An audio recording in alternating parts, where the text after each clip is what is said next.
Hey everybody, welcome back to my channel. This is WireDogSec back with another video for you guys. Today's video, we are inside of TryHackMe. This is SOC Level 1 Learning Path, Endpoint Security Monitoring Module. This is the Sysinternals room. Learn to use the Sysinternals tools to analyze Windows systems or applications. Now, if you've been following my videos and following this particular learning path, then you already come across a couple of Sysinternals, or at least heard of a few Sysinternal tools, but we're going to do a deeper dive inside of this one here. All right, as you can see, we're going to cover a variety of different items in this particular room. Install Sysinternals Suite, using Sysinternals Live, file and disk utilities, network utilities, process utilities, security utilities, system information, miscellaneous, and then we're going to wrap it up with the conclusion and what we covered and learned in this room. Sysinternals is very popular out there in the cybersecurity world, in the IT world.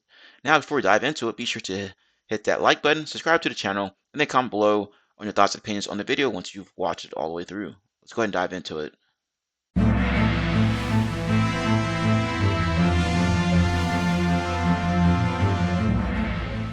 Task 1, Introduction. What are the tools known as Sysinternals? The Sysinternals tools is a compilation of over 70 plus Windows-based tools. Each of the tools falls into one of the following categories: so file and disk utilities, network utilities, process, security, system, and miscellaneous. The Sysinternals tools and its website, Sysinternals.com, was created by Mark Russianovic in the late 90s, along with Bryce Cogswell under the company Win Internal Software. In 2006, Microsoft acquired Win Internal Software, and it said Mark joined Microsoft. Today is the CTO of Microsoft Azure. Mark made headlines when he reported that Sony embedded rootkits into their music CDs back in 2005. This discovery was made known thanks to one of the Sysinternal tools he was testing. You can read more about that here, so check that out if you're interested. He also discovered in 2006 that Symantec was using rootkit-like technology. You can read more about that here. These Sysinternals tools are extremely popular among IT professionals who manage Windows systems. These tools are so popular that even red teamers and adversaries alike use them. Throughout this room, I'll note which tools MITRE has identified to have been used by adversaries. I'm pretty sure I've mentioned this in a previous video that the threat actors love to use these tools and take advantage of them via, living off the land and stuff of that nature.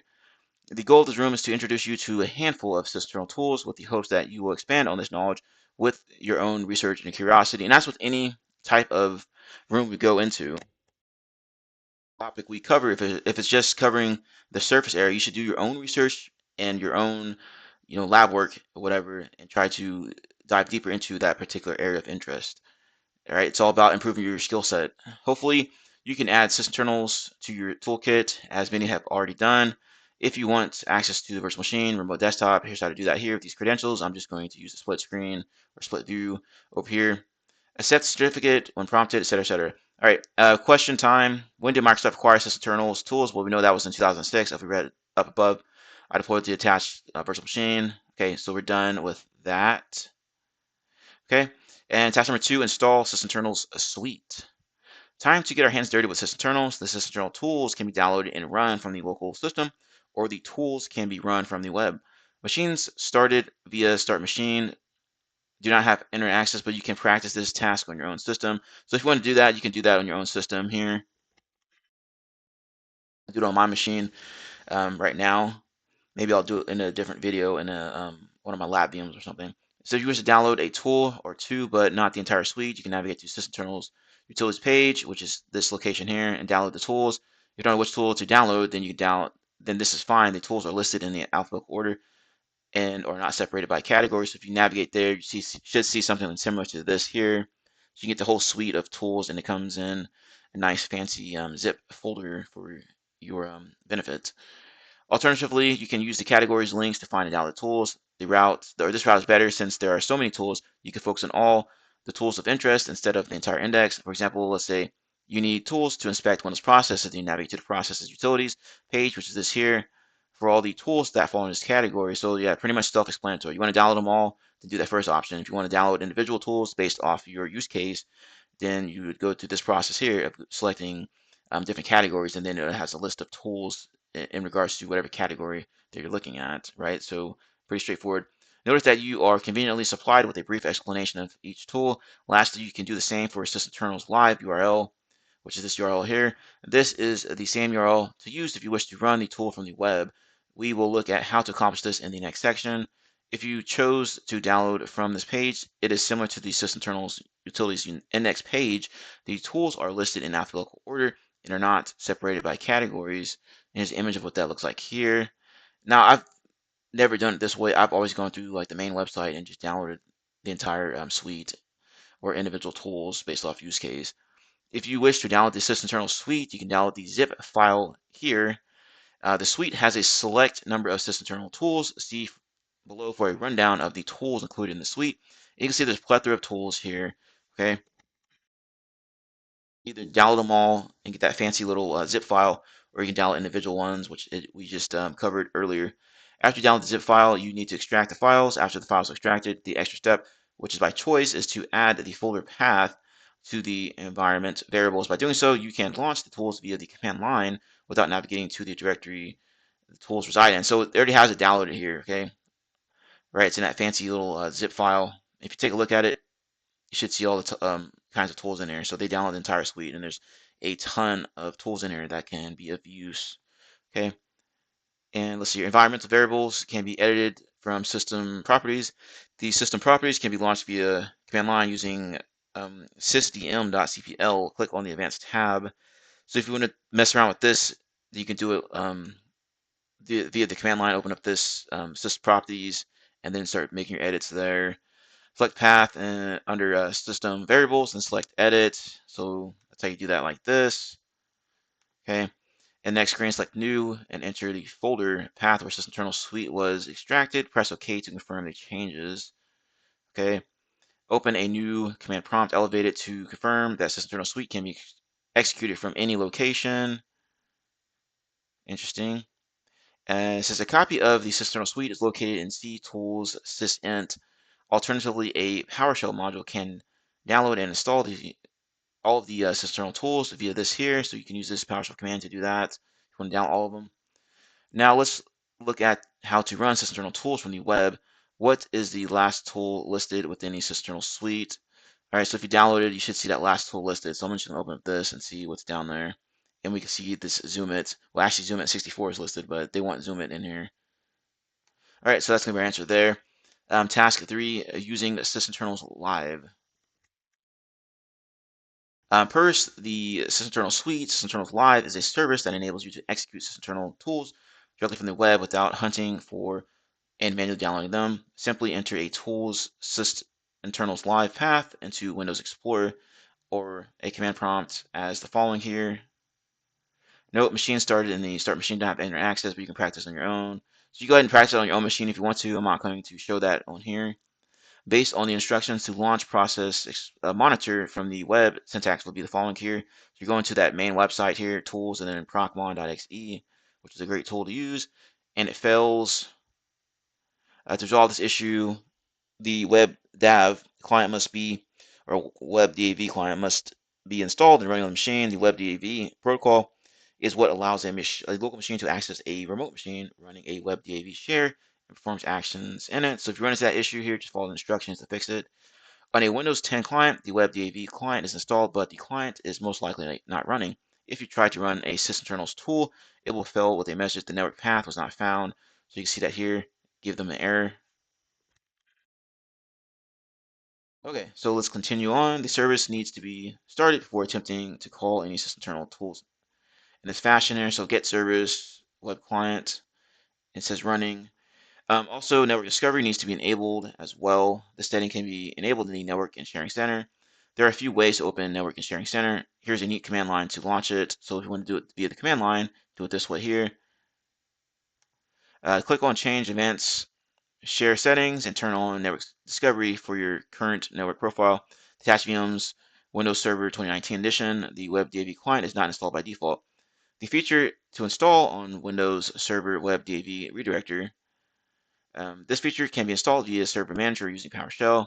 To install via PowerShell, you can do this command here. Okay. The server needs to reboot for the installation to complete. I mean, it doesn't even have internet access, so I'm not going to even try that here. I don't think there's a point in trying that. After reboot, the installation can be verified with the following PowerShell commands. So get Windows feature web DAV redirector, format table. So once you have it installed, so it looks something like this. The same process as with the Windows 10 client applies from this point. Make sure the web client service is running. Make sure network discovery is enabled. Now with all the necessary components installed and enabled, the local machine is ready to run Sysinternals from the web. There are two ways tools can be run. Run the tool from the command line, and then create a web or a network drive and run the tool from a map drive. So here's method one, run the tool from command line. So we want to do it that way, as we saw earlier. And then the second method is this here. The asterisk will auto assign a drive letter. The asterisk can be replaced with an actual drive letter instead. Okay, the website is now browsable within the local directory. Interesting. Okay, now that we got that out of the way, time to start exploring some of these tools. What service needs to be enabled on the local host? Interact with live.sysinternals.com. Well, we know that's going to be the web client, as we learned about up here. It needs to be running. Right, so if you go back, you can see where they had referenced that what we read about here. Make sure the web client service is running right there. Okay. All right, next task as for file and disk utilities. Let's see what they're talking about here. Each task within this room will focus on one or two tools per section, maybe more. Again, the goal is to introduce you to Sysinternal tools, but there are far too many tools to go into each tool in depth. SIG-check is a command line utility that shows the file version number, timestamp information, and digital signature details, including certificate chains. It also includes an option to check a file's status on VirusTotal. Very useful if you're doing like malware analysis, reverse engineering, stuff like that. A site that performs automatic file scanning against over 40 antivirus engines, and an option to upload a file for scanning, official documentation. Okay, it looks something like this. Remember, you have to accept EULA on all of these. I'm pretty sure you do. All right, neat. From the official SIG-check page, a use case is identified towards the bottom of the page. If you completed the core Windows processes room, which I know y'all have if y'all dove into this room, right? You should be aware that the location of all executables is C Windows System 32, except for Explorer.exe, which is C Windows. Use case. Check for unsigned files in C Windows System 32. So let's just go ahead and fire this up. And I'm going to do this in this PowerShell run as administrator. Okay, so I'm going to just copy and paste. Actually, I need to get inside that directory. And let's see here. I believe they said it's already on this machine, if I'm not mistaken. Let's see here. Windows System.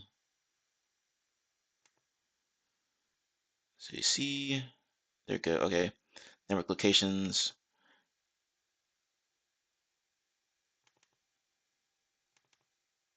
All right, there we go. So it's in this location here. Is it? Yeah, okay. I'm pretty sure this is it. So let's go ahead and navigate here. I'm going to CD into it. All right. So we do ls. All of our tools are listed there. Okay. So now I am going to do this. First, I need to set that the EULA, I believe. I'm gonna see if maybe it'll prompt me to do that. Let's see if it does. And I copied the wrong thing. So let's try this again. Okay. And for some reason it's not copying, so let's just manually type it, I guess. Okay, -u -e.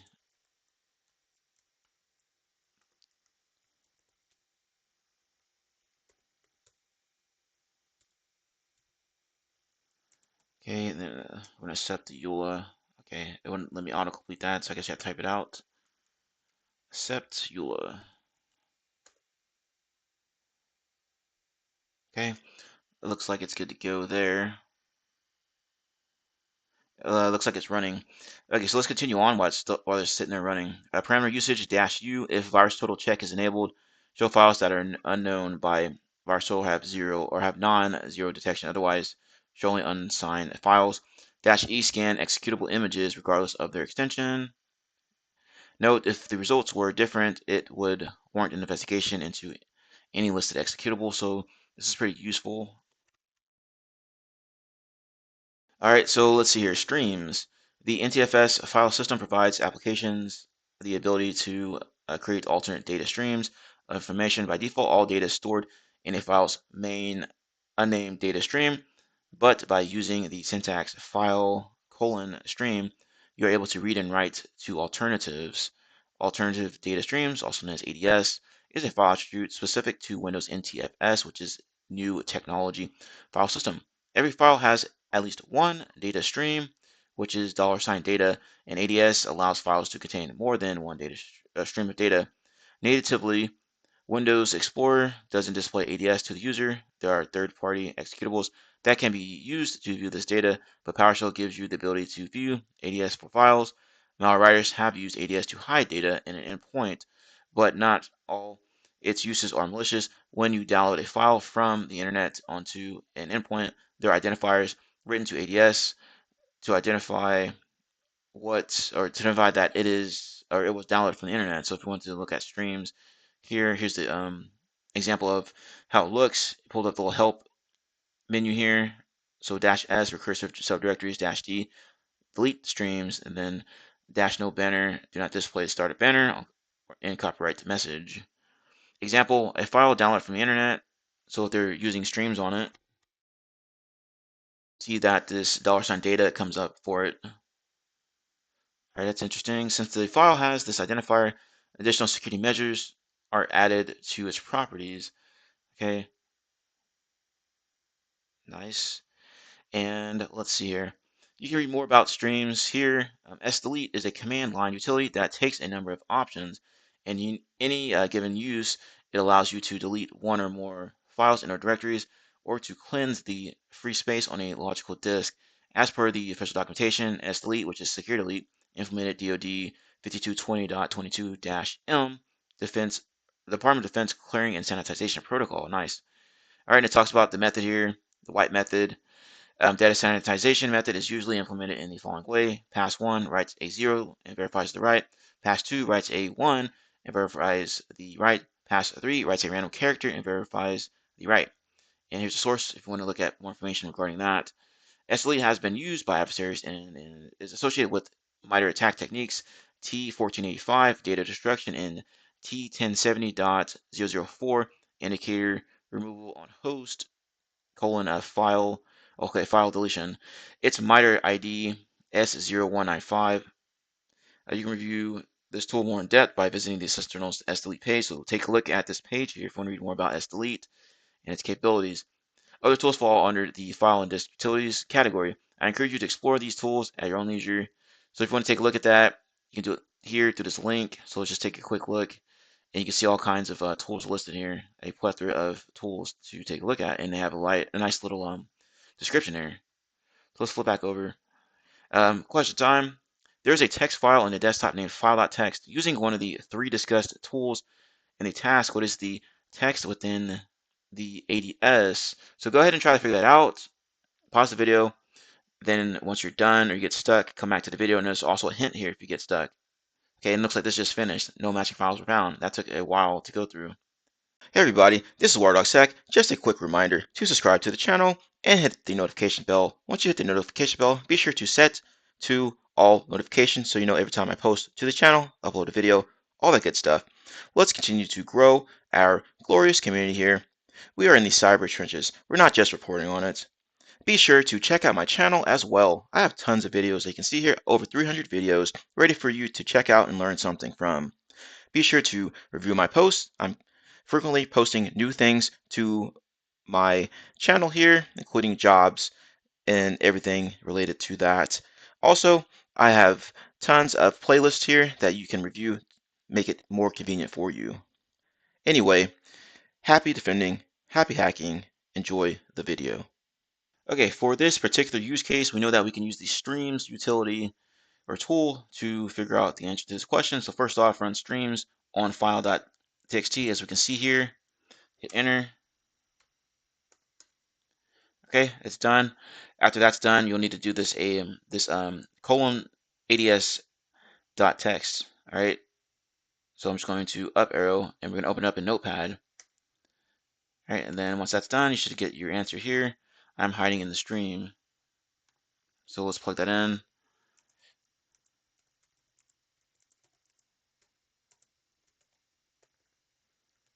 There we go. So task number 5, we're going to talk about network utilities. TCP view, which I think we went over in a prior video if I'm not mistaken, but we'll get into it this time. TCP view is a Windows program that will show you the detailed listings of all TCP and UDP endpoints on your system, including the local and remote addresses and state of TCP connections. On Windows Server 2008, Vista, and XP, TCP view also reports the name of the process that owns the endpoint. TCP view provides a more informative and conveniently presented subset of the NetStat program that ships Windows. The NCP the TCP view download includes TCP vcon, a command line version of the same functionality. This is a good time to mention that Windows has a built-in utility that provides the same functionality. This tool is called Resource Monitor. There are many ways to open this tool from the command line. Use resmon. Okay, so let's just close out of there and let's clear everything out here. So in resmon, open up Resource Monitor. Go. So we have similar output like they do here. Expand TCP connections to view the remote addresses.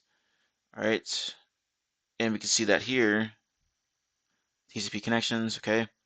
This tool can also be called from the Performance tab within Task Manager. Look at the bottom left for the link to open Resource Monitor. So if we want to open Task Manager, remember right-click down here, Task Manager, and then let's see here. Okay, that's weird. Why did that show up here? But anyway, so let's try this again, Task Manager. And Process Explorer keeps showing up. Okay, that's weird. But anyway, if you want to go through Task Manager, you can just do it like they have outlined here. And Task Manager, look at the bottom left, and then open Resource Monitor that way. And let me actually try closing this and see if we can just, I wish it had, okay, there's the search. Let's try it this way.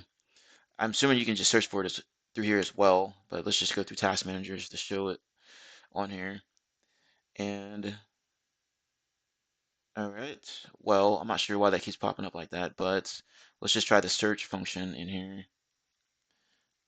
Resource Monitor, there we go. You can try searching for it using that way. There's multiple ways to get to Resource Monitor, okay?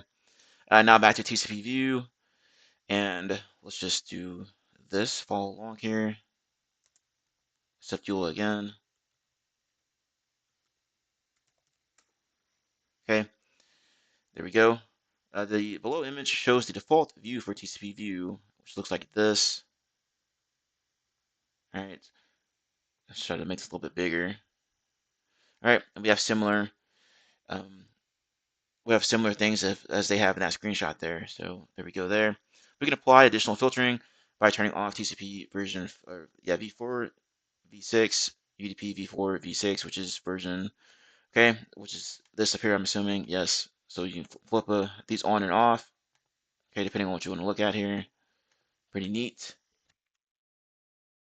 It says depending on which protocols we want to display, moreover, we can click on the green flag to use the states filter. Okay, which is the green flag right here. Nice. Okay. Clicking the green flag opens the states filter, which provides an extensive list of options to select which connection states we want to display.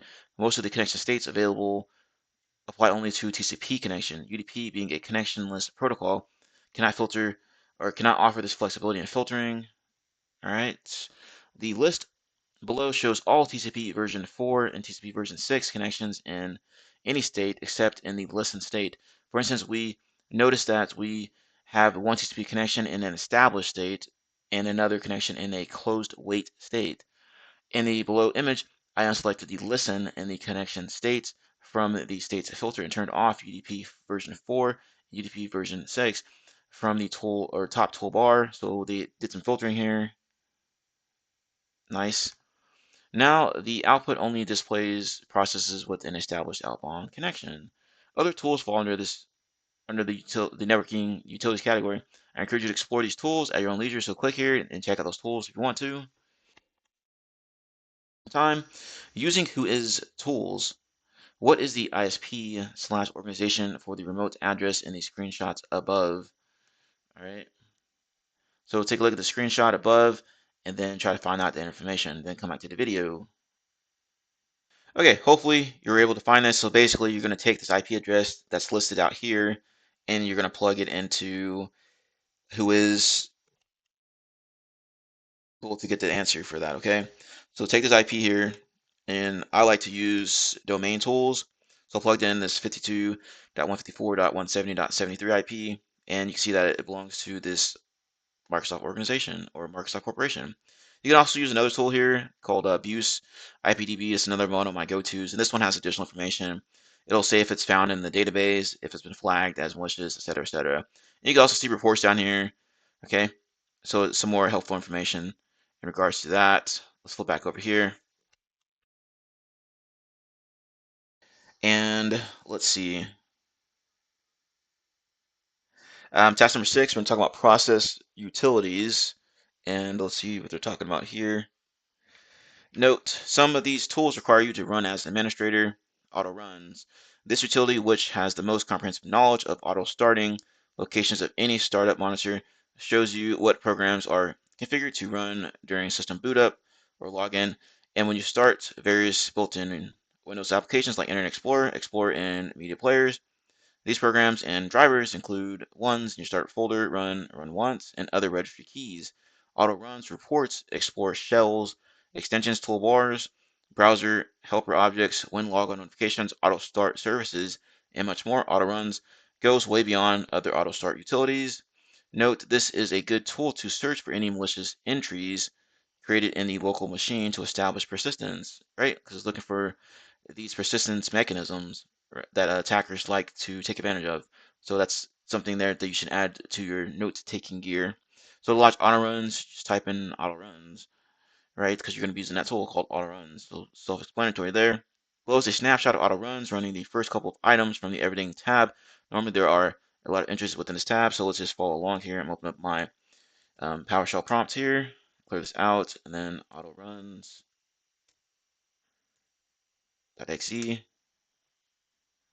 There we go. Make it a little bit bigger. Okay, so we're in the Everything tab.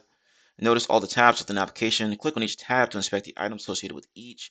The below item or image is a snapshot of the image hijacks tab. At this time, there's only one item listed, so if you want to flip around and take a look at everything here, you can do so at your own leisure.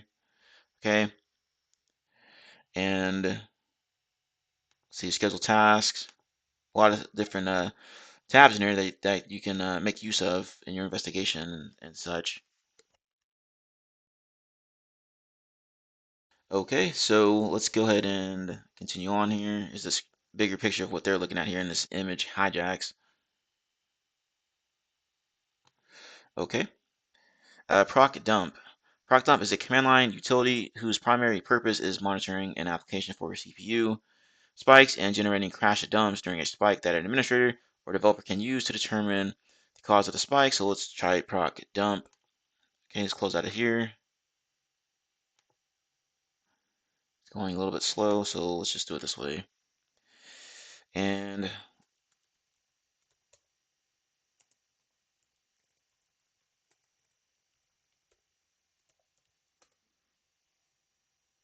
awesome. So we saw that go flying through the screen really quickly, but this is what it looks like here via the command line. Okay. Alternatively, you can use Process Explorer to do the same. Right-click on the process to create a mini dump or full dump of the process. That's interesting there. Please refer to the examples listed on the proc dump page to learn all about the available options. So if we were to do it through this do this mini dump through it this way, we could do yeah, we can create a mini dump or a full dump using Process Explorer. So it goes to talk about it down here. Process Explorer displays consists of two sub windows. The top window always shows a list of the currently active processes, including the names of their owning accounts, whereas the information displayed in the bottom window depends on the mode of the process Explorer is in. If it is in if it is in handle mode, you'll see the handles that the process selected in the top window has open. If Process Explorer is a DLL mode, or in DLL mode, you'll see DLLs in memory mapped files that the process has loaded.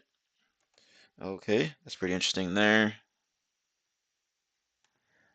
And let me close out of some of this stuff here. So let's go ahead and set up the EULA for this one because we need to use it later on in this task.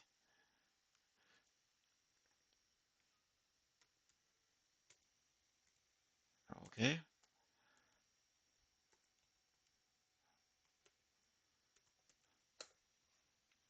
There we go. Now it's popping up there. Pretty interesting stuff here. There it is, the create dump here.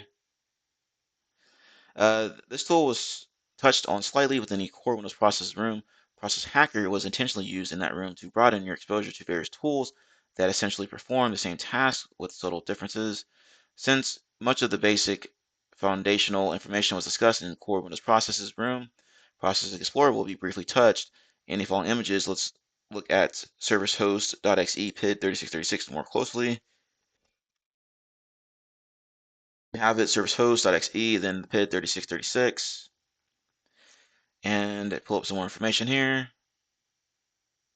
Web client. This process is associated with the web client service that is needed to connect to live.sysinternals.com web DAV. There should be traffic or web traffic listed in the TCP IP tab, right? If we were to pull that up again, and there we go there. Ideally, it would be wise to check if that IP is what we assume it is.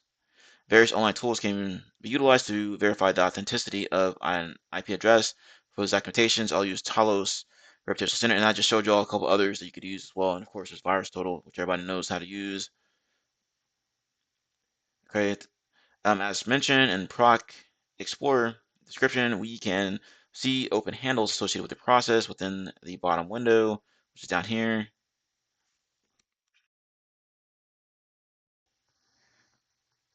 Listed as an open handle is the connection to the remote WebDAV folder, which you can see there. There is an option within Proc Explorer to verify signatures. Once enabled, it shows up as a column within the process view, and this is what it would look like. Nice. Other options to note include run at logon and replace task manager, which I'm assuming that's what happened here, which is why every time I try to open up task manager, it would open up that. You may have noticed that some of the processes within Process Explorer have different colors. Those colors have meaning. Below is a snippet from Malwarebytes explaining what each of these colors mean. So if we want to take a look at that, here's what that explains. Explains that here in the screenshot. It says purple, indication that the files may be packed. Red, that the process is exiting, being stopped. Color green means process was freshly spawned. And you have light blue, dark blue, pink, and suspended. Process monitor is an advanced monitoring tool for Windows that shows real-time file system, registry, and process/thread activity. It combines the features of two legacy Sysinternal utilities, FileMon and RegMon, and adds an extensive list of enhancements, including rich and non-destructive filtering, comprehensive event properties such as session IDs and usernames, reliable process information, full thread stacks within integrated symbol support for each operation, simultaneous logging to a file, and much more. Its uniquely powerful features will make procmon a core utility in your system troubleshooting and malware hunting toolkit. And to launch procmon, you can do it like this. So let's go ahead and just launch it real quick. Procmon.exe. We need to set up the EULA. Okay. And a below screenshot, I set a filter to capture all the events related to PID 3888 notepad.exe.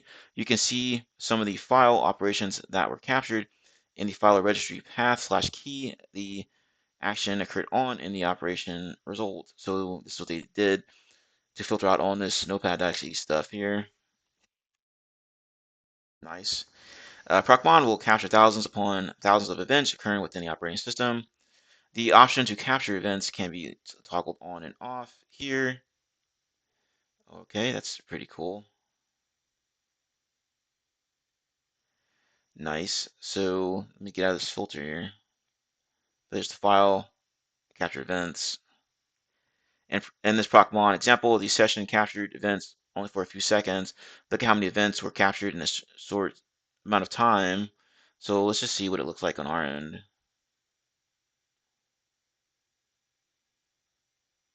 Is anything running? Let's see. Capture events. Okay, I'm assuming that, okay, we probably need to put something in there first in that filter, I'm assuming. Let's see here. And let's see if it goes down and explains that. To use procmon effectively, you must use the filter and must configure it properly. Okay. On the above image, a filter was already set to capture events associated with PID 3888. Alternatively, a filter could have been set to capture events with the process name equals notepad.exe. Here's a useful guide on configuring procmon. Note, to fully understand the output from some of these tools, you first need to understand some Windows concepts such as processes and threads and Windows API calls. All right, so let's just see here. And what do they have this set to? Process name is, let's just follow along, notepad.exe. Yes. Okay. I believe this is already, you just click this too. Okay, so let's just open up something in Notepad, I guess, and see what it comes back as. Let's just do this. Open with Notepad. Okay, let's see if anything came up. Let's try this again.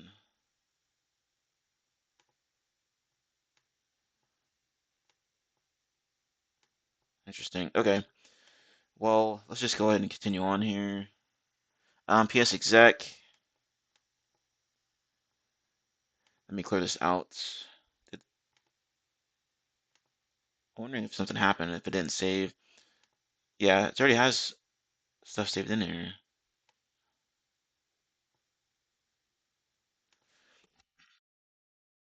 I'm just going to remove this duplicate one.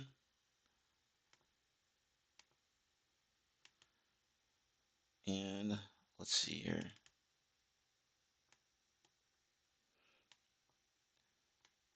That's weird. I'm still not getting anything, but let's continue on. PSExec is a lightweight telnet replacement that lets you execute processes on other systems, complete with full interactivity for console applications without having to manually install client software. PSExec's most powerful uses include launching interactive command prompts on remote systems and remote enabling tools like ipconfig that otherwise do not have the ability to show information about remote systems. And that's how they launch it. So let's get into PSExec real quick.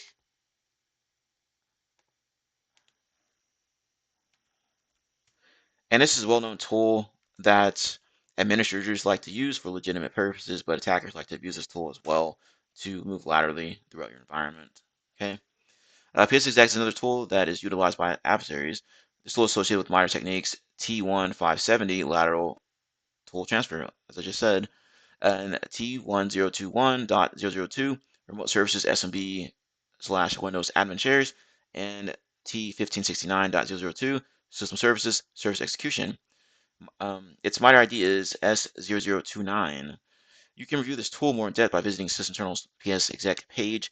You can also check out this resource page.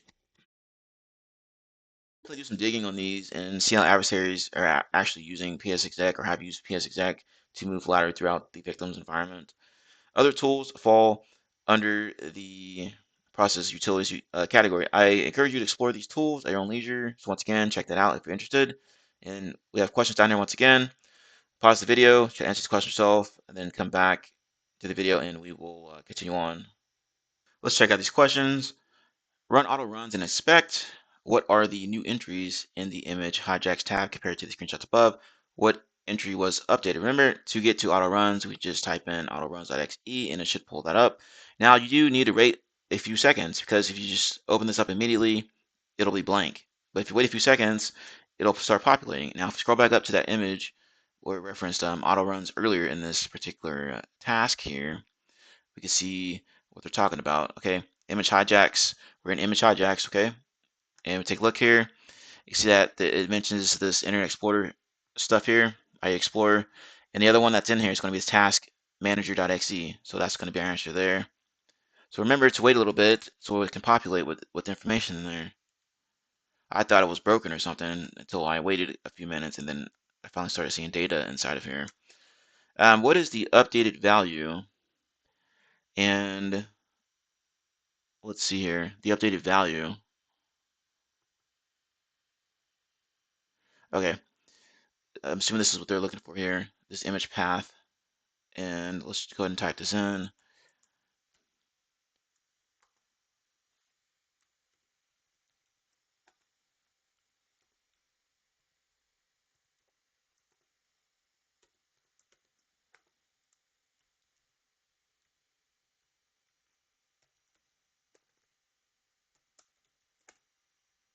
All right, there we go.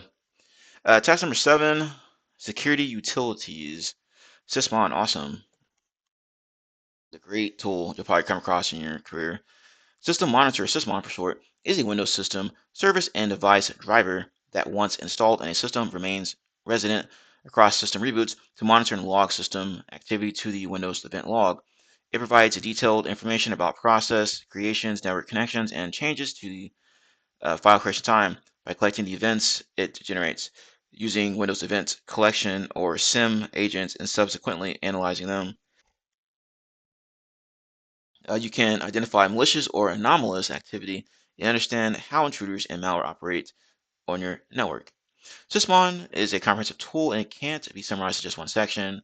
Check out the Sysmon room to further learn what Sysmon is and how to use it. Maybe I'll cover it at some point. Other tools fall under security utilities category. I encourage you to explore these tools at your own leisure. So check that out if you're interested. Um, you will check out the Sysmon room if you haven't done so already. Okay, we'll get to that one day, I'm sure.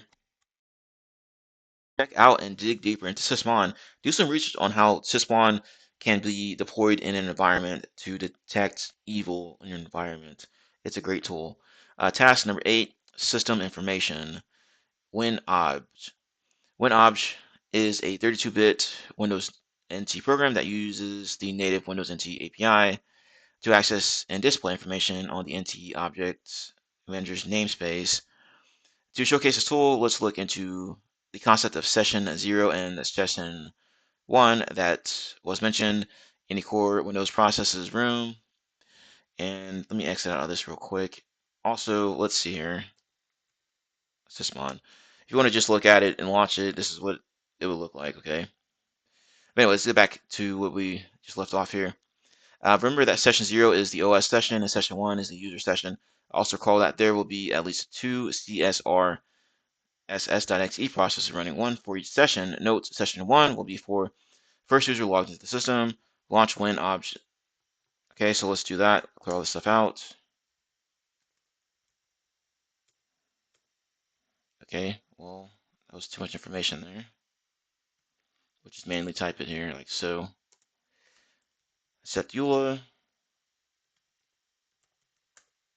Got it. There we go. All right. The below image shows the default view, which we can see here. Within session 0 under DOS devices, there is an entry for the network drive I mounted in my local machine. All right, and they went down to sessions here, so we'll expand that. There's session 0 there, and then DOS devices right there, and they have various different items here you can choose to. Okay, so if you did something similar, you would see some similar information in there, like this here. So let's just look at the screenshot real quick.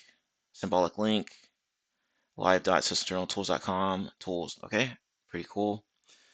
Let's look at the Windows stations value for session 1. So let's just minimize this here.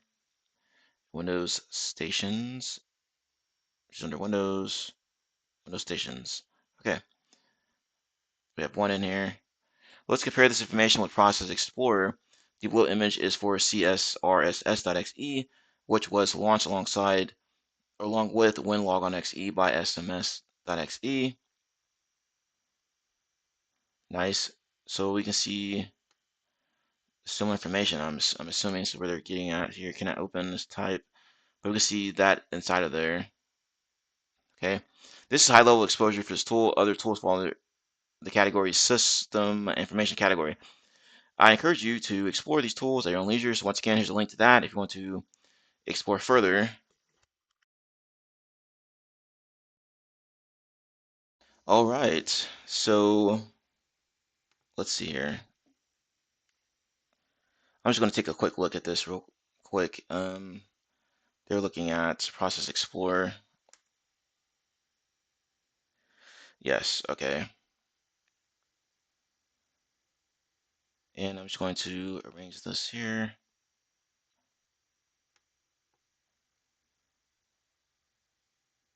So we have a few in here, but they're looking at this one here. So NT Authority, and they went down to Windows Station right there. So there we go. Nice. All right, so we're done with that task. Task number 9, Miscellaneous. BG Info. It automatically displays relevant information about a Windows computer on the desktop's background, such as the computer name, IP address, service pack version, and more. Nice. So let's go to fire that bad boy up too.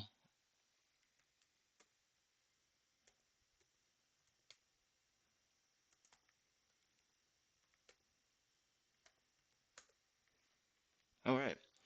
This is a handy utility if you manage multiple machines. This tool or similar tools are typically utilized on servers. When a user RDPs into a server, the system information is displayed on the wallpaper to provide quick information about the server, such as the server's name, and it will look something like this here. Nice. Refer to the Sysinternals BG info page for more information on installation and usage. And for some reason, mine just closed out for some reason. Let's try that again. Okay. Okay, there's a timer right there. Let me get rid of that. Res jump. This little command line applet takes a registry path and makes regedits open to that path. It accepts root keys and standard examples would be HKey local machine, and abbreviated form would be HKLM. When navigating through the registry using the registry editor, one must manually drill down to the key you wish to inspect. Right? If we were to get to it via reg editor, you would do something like this. So yeah, it goes down to each individual instance here. There are multiple ways to query the Windows registry without using the registry editor, such as via the command line, which is reg query, and PowerShell get item / get item property. Using reg jump will open the registry editor and automatically open the editor directly at the path, so one doesn't need to navigate to it manually. So let's go ahead and fire that one off. Okay.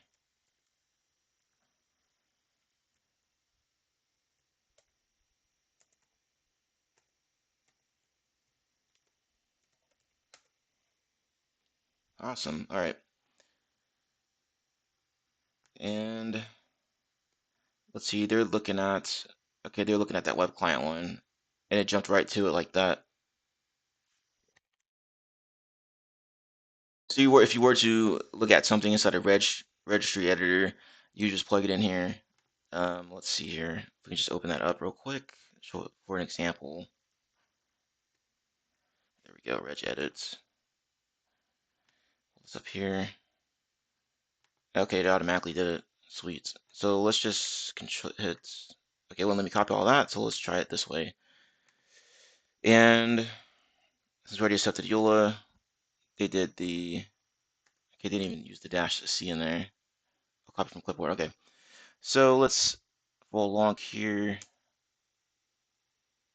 No valid registry entry.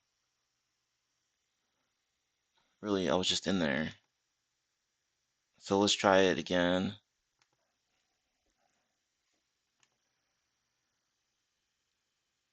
Okay, maybe we need something. Let's see here. They just did they did just like this. Okay, I see what happened. So let's clear this out. And we're gonna get rid of some of this here. We're gonna get rid of this first part. There we go. So you gotta get rid of that computer part and then that backslash there, and it'll pull it up. Nice. Okay. Now how it works. Strings. Strings is something else that's useful tool for malware analysis, by the way. Strings just scans the file you pass it for Unicode or ASCII strings of a default length of 3 or more Unicode or ASCII characters. Note that it works under the Windows 95 as well. This is a tool that was used on day 21 of AOC 2, which is I think Advent of Cyber, to inspect a mysterious binary. The example below strings is used to search within the zoomit binary for any strings containing the word zoom. So if we want to fire that off, we do something like that, strings, and let's see here, strings. I'm going to go ahead and try this. Okay, now that's out of the way. Let's do strings,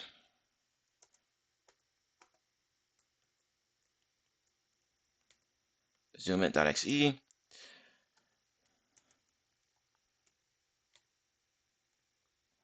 Okay, I thought it would let me tab it. Let's just type it out.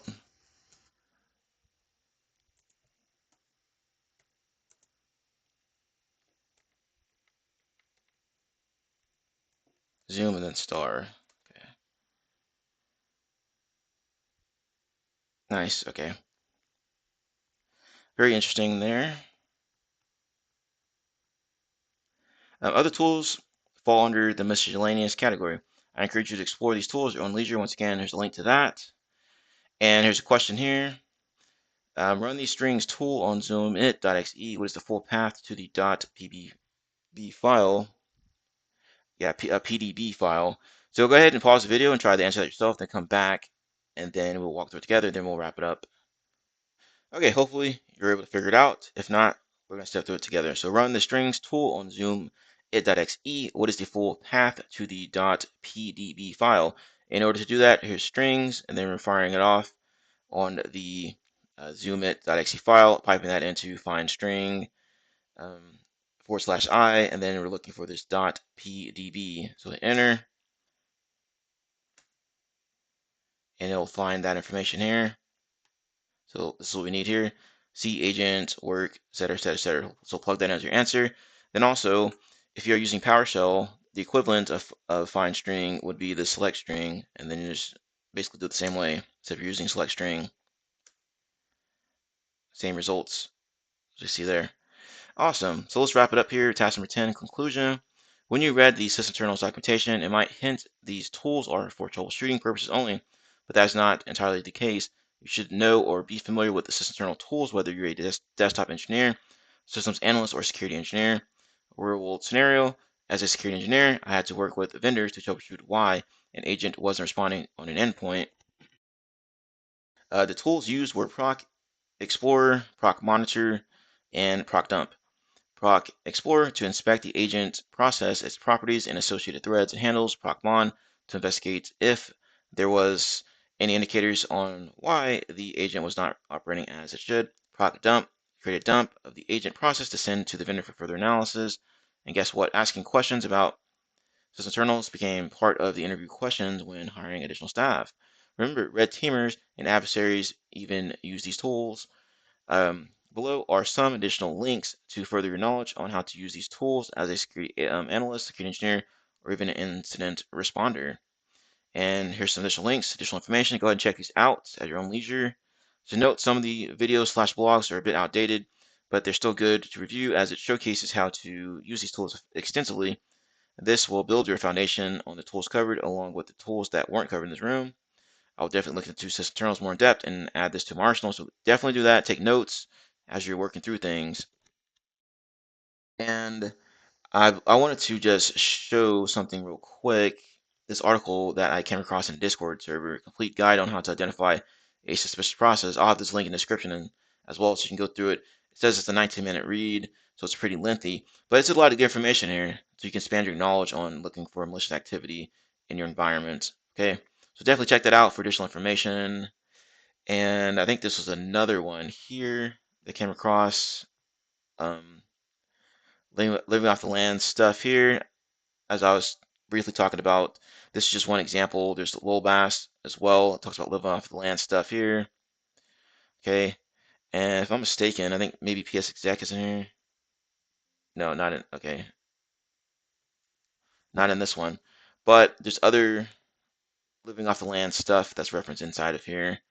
There was another one that I was looking at. There we go. This is what I'm looking for. Windows Sysinternals, and it names some things or some tools that red teamers tend to use, right, or can use. And I would mention PSExec, move laterally throughout an environment. It explore to navigate throughout Active Directory and do some reconnaissance there. Procdon, procmon, some other stuff there. Okay, so let's flip back over here, and we're pretty much done. If you enjoyed the video, be sure to like, comment, and subscribe to the channel. We missed one here. Let me go back. I thought I put this in here. This was Microsoft Corporation.